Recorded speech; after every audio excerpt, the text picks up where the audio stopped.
Welcome to springlib. So let's just say I'm doing a work equaling F times D, a certain force times a certain displacement. And my work done by my friend, this is only equaling half of the force that I exerted. However, my apologies. However, he's actually moving 4 times the displacement, or 4 times, in this case, 4 times the distance. And so this is going to be equaling to 2FD, and this is equaling 2 times the work that I did. So essentially, my friend does more work.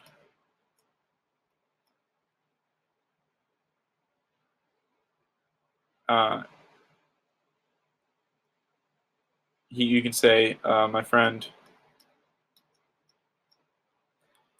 does double the work done by myself.